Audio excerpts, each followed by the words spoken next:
नमस्कार दोस्तों, BEd second paper से आज बात करेंगे बुद्धि के सिद्धांत के बारे में। अगर आपने सब्सक्राइब नहीं किया है तो जल्दी से सब्सक्राइब कर लीजिए ताकि आपको जो है नए वीडियो मिलते रहेंगे। तो शुरू करते हैं बुद्धि के सिद्धांत को।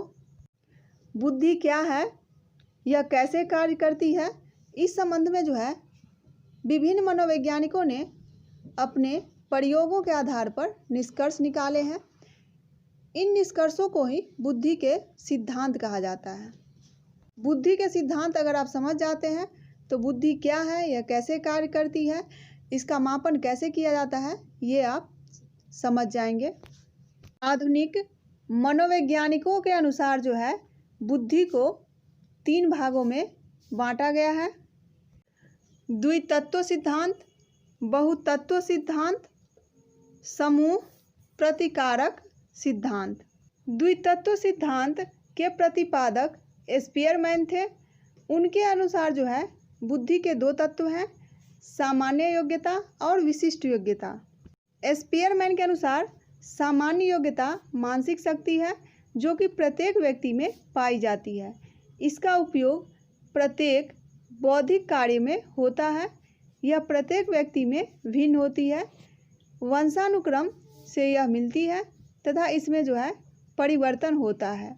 व्यक्ति की सफलता पर भी यह निर्भर करती है। दूसरा जो है द्वितत्व सिद्धांत का वह है विशिष्ट योग्यता। इसका प्रयोग विशिष्ट कार्यों के लिए किया जाता है। यह भी प्रत्येक व्यक्ति में भिन्न होती है और व्यक्ति के व्यक्तिगत विकास में प्रतिभा को विकसित करने तथा आदि विशिष्ट कार्यों में जो है यह योग देती है। बहुतत्व सिद्धांत, इस सिद्धांत के प्रतिपादक थॉर्नडाइक थे। थॉर्नडाइक के अनुसार बुद्धि के अंतर्गत कई तत्व हैं जो मिलकर कार्य करते हैं। थॉर्नडाइक ने बुद्धि को उद्दीपन अनुक्रिया के सिद्धांत के आधार पर सिद्ध करने का प्रयत्न किया है। इन्हीं तत्वों के आधार पर थॉर्नडाइक ने अमूर्त, मूर्त तथा सामाजिक बुद्धि का अस्तित्व जो है स्वीकार किया।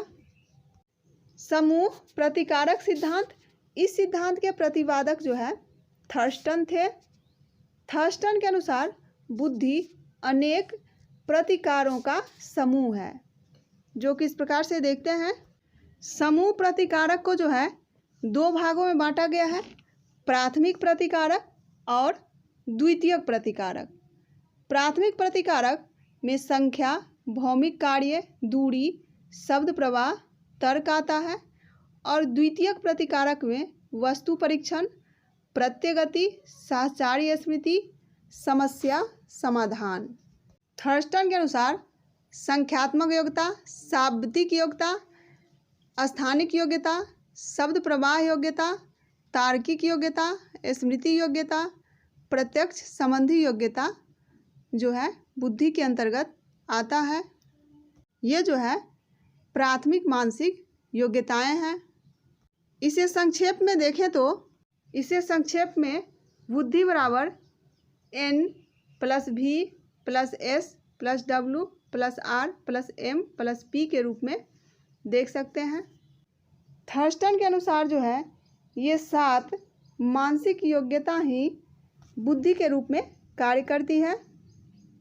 इसके अलावा जो है बर्ट का क्रमिक महत्व का सिद्धांत, गिलफोर्ड का त्रिआयाम सिद्धांत, अस्थिर तथा अस्पष्ट सिद्धांत, यह कैटिल का है।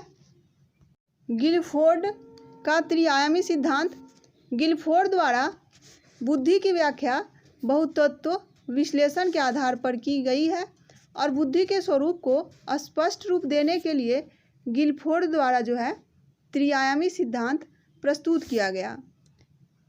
गिलफोर्ड द्वारा सभी मानसिक योग्यताओं को जो है 3 वर्गों में विभक्त किया गया।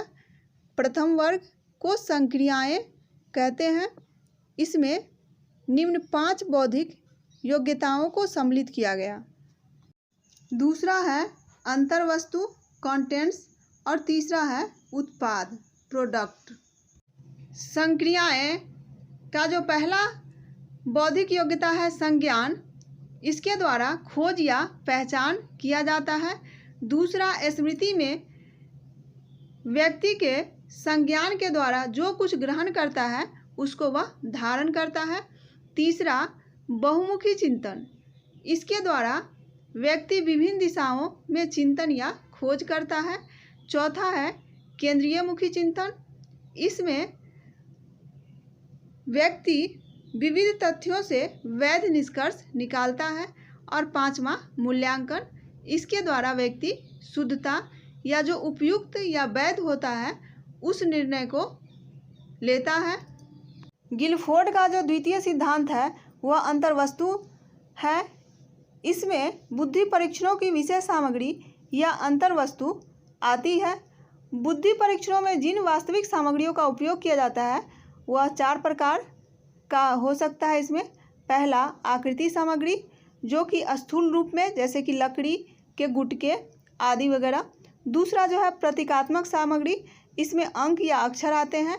तीसरा है अर्थगत सामग्री, इसमें अर्थ, प्रत्यय या विचार आते हैं। और चौथा है व्यवहारात्मक सामग्री, इसमें अंतर्वैयक्तिक संबंधों की सामग्री आती है।